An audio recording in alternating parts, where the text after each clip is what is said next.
In 2017, the National Initiative for the Care of the Elderly issued the results of a national survey on the mistreatment of older Canadians. This survey revealed that in Canada, the prevalence of elder abuse, physical, sexual, psychological, financial, was 7.5%, representing 695,248 Canadians. This survey did not even cover instances of neglect. This video was produced to raise awareness of these hidden crimes. It also provides insight into the complexities of providing access to justice for older adults who are victimized.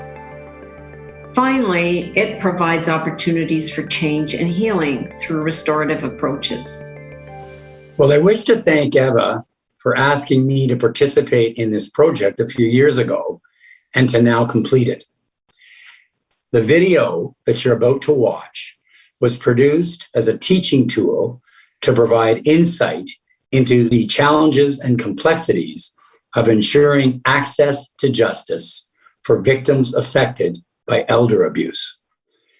The role play in this video is based upon the facts of an actual case involving an elderly mother and her son. This included petty acts of theft and escalated to major embezzlement. As a result, the son breached the trust of his mother's financial power of attorney. Thank you very much for taking the time to come here today. Thank you, Mrs. Smith. Thank you, Mr. Smith. And I especially also want to thank all of our other participants here for being willing to take time from your busy lives to try and see how we can work with the family to see where we can go and what we can accomplish together. But we've all agreed that we would speak honestly, that we would speak from the heart. We've agreed that we would speak with respect towards one another, even when sometimes that may not be easy. We are using a talking piece, and we have agreed that we will only speak when we have the talking piece in our hand, because that way it will we will be sure that everyone can say exactly what they need to say in the amount of time they need to say it. And then you don't have to speak when you have the talking piece, so you can just pass. So it's entirely up to you if you feel that you have something to add to the conversation as it's going around in the circle. And finally, circles are places for private conversations. And there are a lot of private issues here. In every family there are private issues. And so the general rule of circles that we have already reviewed, that what comes out in circle stays in circle, because that enables people to participate more freely and more honestly. So we're hoping that you will each be remembering of this, remember this particular guideline. Okay, so for our circle today, it's a very special circle. We usually have one talking piece, but today we're going to have two. So if I can pass the talking piece and the second talking piece. Well, I'm Gary, and I guess I'm the villain here in this group. And I've done everything.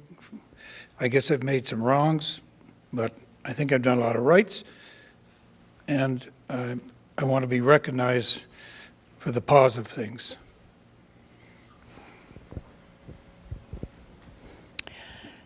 I'm Mabel. I'm Gary's wife. I'm really, really surprised about the suggestion that he was stealing from his mother.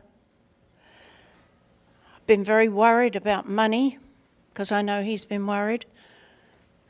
And I've been worried about his drinking too, because it seems to me that lately Gary's been drinking a lot more, but I'm here to support him. My name is Frances, and I am Gary's sister. And I'm here to support Gary because he is a fine man. And following the inheritance of the business from our father, he ran into some financial difficulty. And I believe that that is when his drinking started. But I still support him. I'm Albert. I'm Gary's addiction counselor. I've been working with him with his alcoholism for 5 months.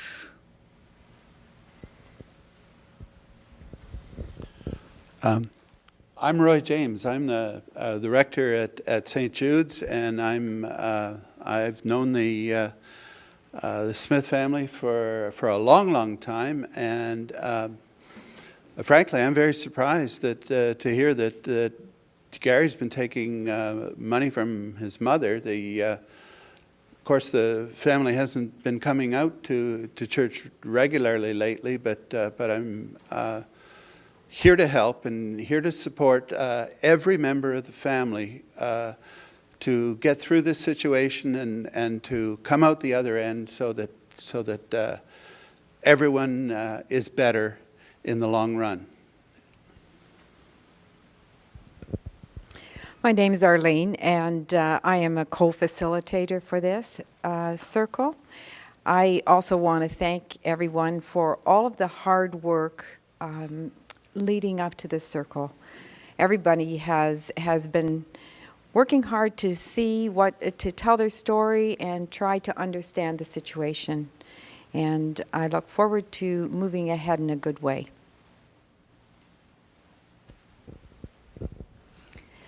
I'm Jane. I'm a social worker with the Community Care Access Centre, and I have been Mrs. Smith's social worker for about a year.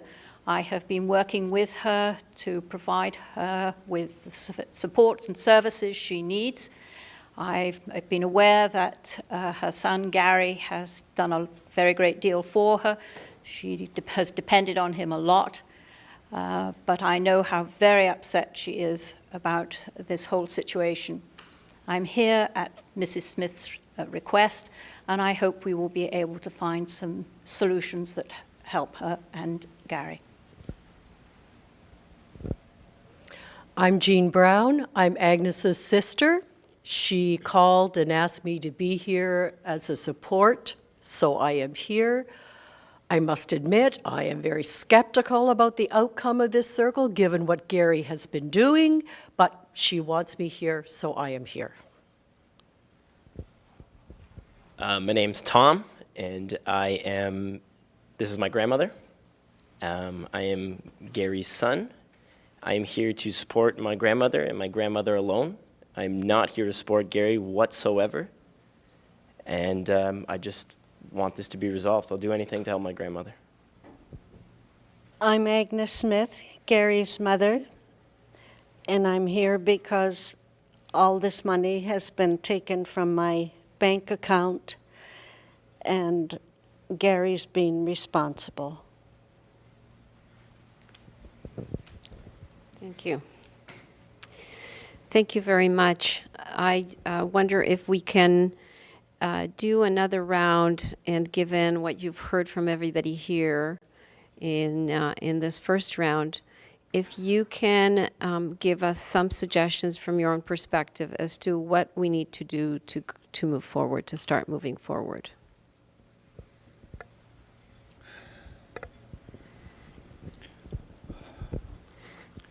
Well, I certainly need help relative to drinking, and my counselor over here, we've chatted about it.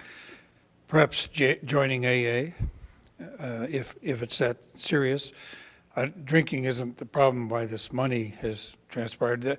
That's because I was always taught by my dad to run the business, which is a big thing, and not involve my mother in the money because she had enough things to worry about, and and certainly I've tried to look after her. So whether the two of us can talk more about it and get clear how the finances are, I could try to do that. Maybe level more with her. Because some people said I haven't talked to her about it. I supposedly stole money that I think I've taken for the good of her and the company. Anyway, I'll look at that alcoholism, and I'll look at whether she and I can do more. And I'm disappointed my son is not backing me up, but I'm not surprised because I've been busy trying to keep the business going.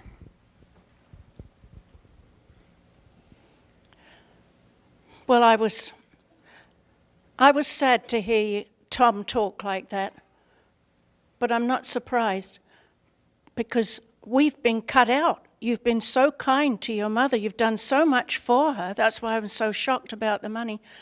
But you've been with her a lot more than you've been with me and Tom. And we think it would be a very good idea. I think it would be a good idea if you could talk to me sometimes and tell me about the problem. Sometimes I've felt very cut out and very isolated. And I will just say that my husband is a good man. He's a decent man.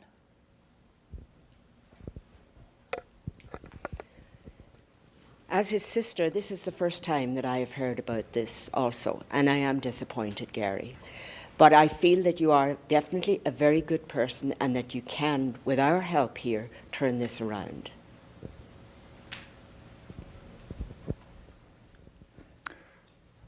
I must give Gary credit for coming to me on his own 5 months ago, looking for help. Now, we haven't progressed very far, and it's going to take a long while, but he's optimistic, and so am I.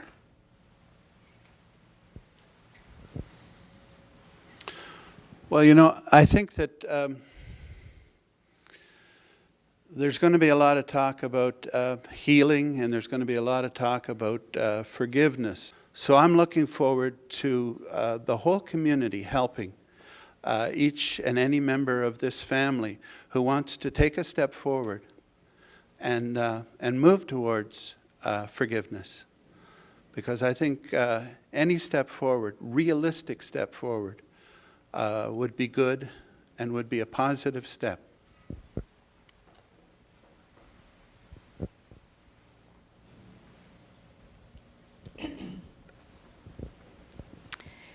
During the year or so that I have been working with Mrs. Smith, there's no question that her health has deteriorated. She is in need of much more assistance than when I first was with her.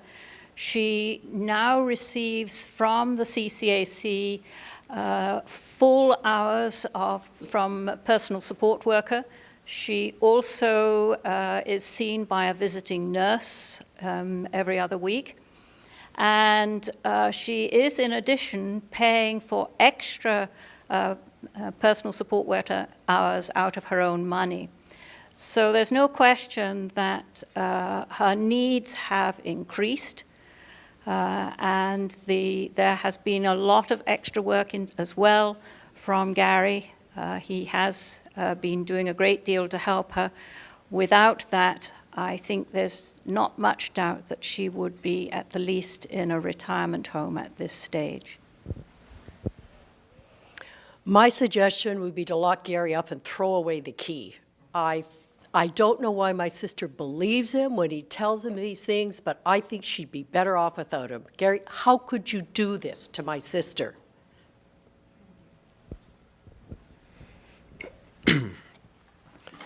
I don't necessarily think you should go to jail, Dad, but really, I'm not doing this for your benefit, but maybe my mom's benefit, my grandma's benefit, that I'll pitch in, I'll start helping her out. We can figure something out amongst us afterwards. I'm not too sure. You can tell me some of her chores. I can run some errands for her. I don't mind, but again, I should reiterate, I'm not doing it for you. I'm doing it for Mom, and I'm doing it for Grandma.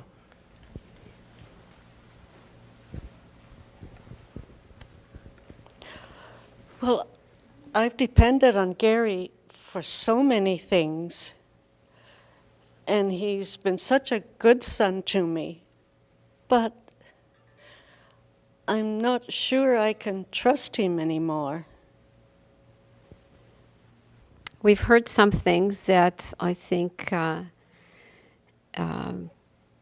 may in fact be hopeful signs. Gary, you have initiated some counseling to deal with your drinking. And it looks like that may still take a while, but at least you've taken that step and you've acknowledged that that's a problem that you have to deal with. And so I think that's a pretty hopeful sign. And most of you are, in fact, saying that you believe that Gary's actually a good person. And that's hopeful as well.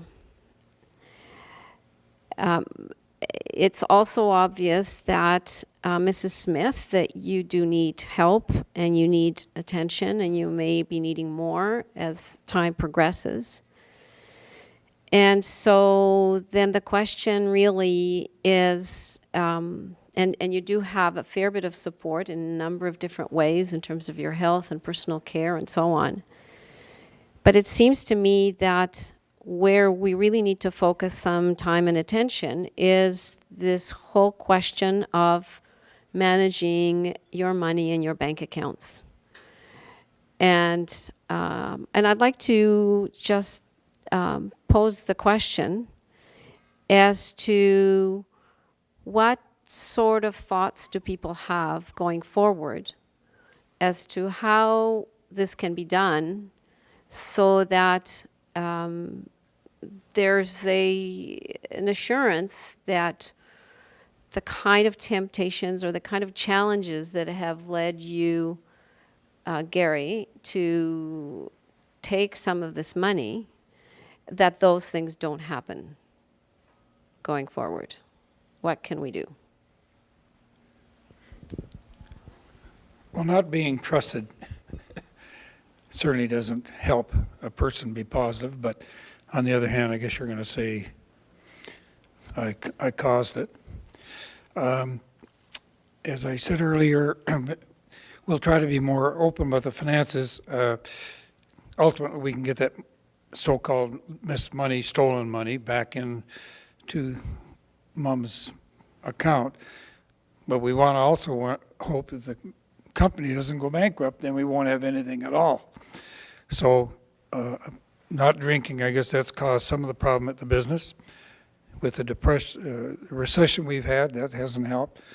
So I'll work better with a finance person, continue with my help with the addiction thing, and try to get your trust back, Mom. I'll continue to do the things I do. It'd be better. But the main thing is that we've got to talk about the finances more openly and with you too. So try to get my son trusting me again. So it'll be an uphill battle. We have a business to worry about, but gosh, I can only hope I can help get it together. Well, I can help you a little bit with the finances, I think. I know a little bit about that. But if you're working with a financial advisor and with a counselor for your alcohol use, I'm going to help you, and I think that you can get it back together again, Gary. I really do. There's no question that Gary loves his mother, because I have seen that. And unfortunately, I have not been able to spend as much time with the family as I would have liked to. But going forward, I plan to be with you more, Gary, and help you, because I really think that with all our help, you can turn this around and make a better life for everyone.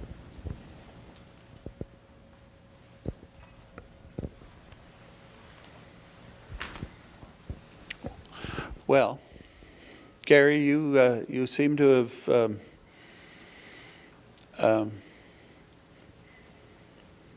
not necessarily broken, but shaken up the trust in some of your relationships, not just your mother, but your wife and your son. So trust is an issue here. we've had a workshop at St. Jude's, and I don't think the Smith family was there. And we suggested, it came out of that workshop, that power of attorney. There's power of attorney for care and power of attorney for finance. And Agnes, as long as you're a capable woman, the advice was that you should retain your power of attorney and not give it to anyone. Power of attorney for care may or may not be a different matter. But out of that workshop came the idea that you should retain your power of attorney for finance as long as you're a capable woman. So that's a piece of advice that you missed when you missed that workshop. And I'll pass that on to you. I'd like to assure Mrs. Smith that we at the CCAC will do everything we can to continue the services to support you, and with changes in support from your family members, Tom and your sister, as well as Gary, I think you should be able to remain in your home for quite some time. But I will continue to work with you towards what you need in the future. I would have some difficulty trusting Gary in dealing with Agnes's finances after what has happened. But Agnes, if you could work, I don't know whether Tom would be prepared to take on that responsibility, or if you could work with somebody at the bank so that doesn't become a temptation or an area of distrust, then I would be prepared to support that.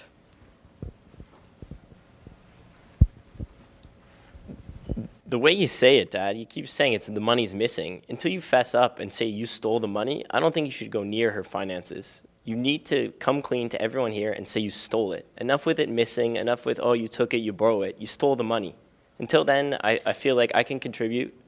I'm a finance major at U of T. I'll do Grandma's finances. I don't mind. I can do that. I don't know why you didn't ask me before.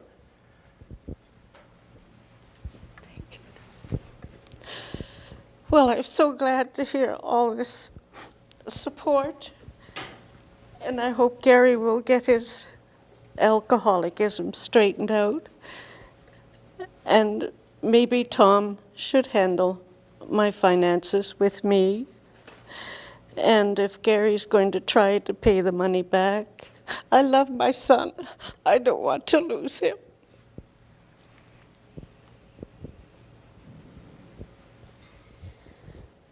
Well, thank you. It does look like we may be able to find a way going forward. I think we've heard some very important suggestions. And this is all a journey. This is not a final necessarily final solution, but it looks like part of this journey could involve having Tom starting to look after the day-to-day financial issues, Gary, while you're, trying to come to terms with some of the other problems that you're dealing with. And financial advisor is a very good thing. It may be that what we should do is, I'm going to pass it around for one more round, but it may be that what we've reached a point where we could probably, each one of you and us, do some homework between now and the next time we come together. So we've had a suggestion about power of attorney, and perhaps Mrs. Smith, this is something that you might just get some more information about to become a little bit more comfortable and understand exactly what that means with respect to your financial matters. You and Tom may want to actually talk about that, and the minister as well, the pastor, to try and understand how that would work. As well as perhaps some of the rest of you have offered to provide some support in that respect. And Gary, from your point of view, you've talked about getting a financial advisor for your business. It looks like your business is really in need of your attention and some advice. And so maybe you can see whether your financial advisor can also assist in some way, and if not that person, then someone else, so that it may take you a little bit of time to try and figure out who that is. Mabel has offered to help. And your sister, so you also have some other people here who are willing to support you. So what I'm going to do is I'm just going to pass it around for one more round to see how you all see this going forward. Does this make sense? And if so, we'll adjourn, and then we'll fix another date to come back, perhaps next week, or early late this week, depending on how long it takes. Okay, we can't forget that running a business takes money, and we do have to really grab with that, financial advisor. We may still have to call upon Mom's money to help support it, but that'll have to be decided between Tom and Mother and my wife and sister, because you have a piece in it, and see if we can build the business up, because that's really the answer. And we'll do our best to do it that way. It's no simple thing, though, Tom. You just don't suddenly take over the money. I have power of attorney, I'll give it up. And then that'll help build the trust, and I won't have any responsibility that way, but I will have to call upon you for help to make this business work. I just want to say I'm just so grateful for everybody's help and offers of support. It's been a terrible worry to me all through this time. Thank you so much.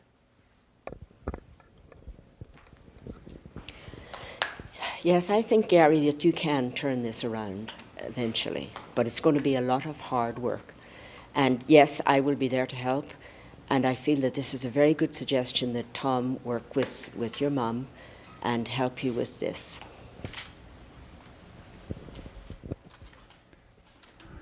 I'm quite sure that all the help that has been offered both to Gary and to Mrs. Smith will be a positive point in the alcoholism, the fight against it, because those things were causing his to turn to alcohol in the first place.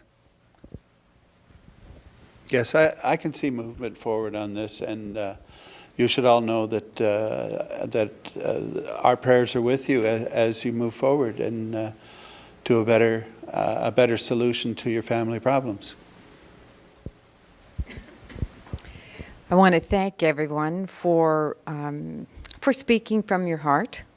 And as Eva says, this is a journey, and I think we're just beginning. And we have a number more circles to look forward to continue to work on this.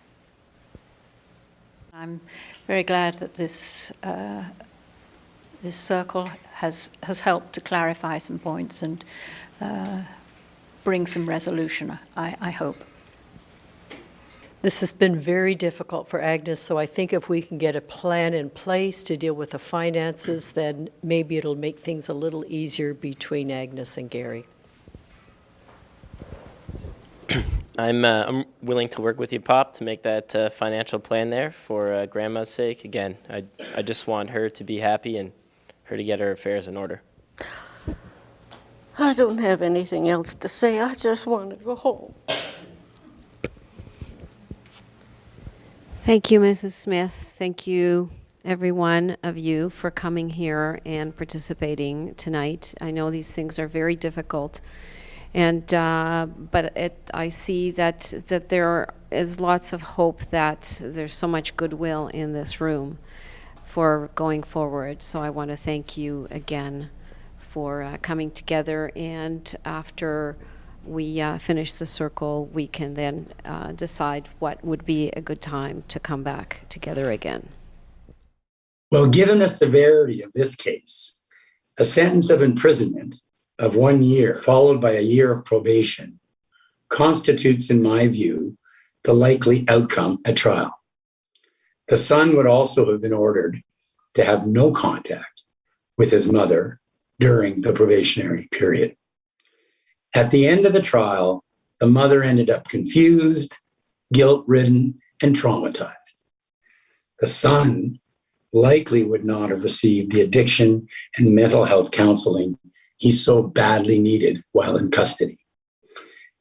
Now contrast this to the outcome provided by a peace-building circle process, opening the door to healing and relationship restoration. As you've seen, a restorative justice approach can lead to successful outcomes in criminal matters involving elder abuse. Thank you for watching this video, and to all those who participated and supported it. In particular, I would like to thank Arlene Groh, who pioneered restorative approaches to elder abuse in the region of Waterloo. For over 2 decades, Arlene has spoken out about abuse of older adults, becoming a world-renowned expert on the topic. She has worked tirelessly to bring elder abuse to the attention of governments, corporations, healthcare professionals, and our society. Arlene has been instrumental in both raising awareness and looking for solutions to this previously invisible crisis. Thank you, Arlene. Finally, I would also like to thank Justices Glenn Haney and Frank Newbold for their support of this important cause and the need to have restorative remedies incorporated in our justice system.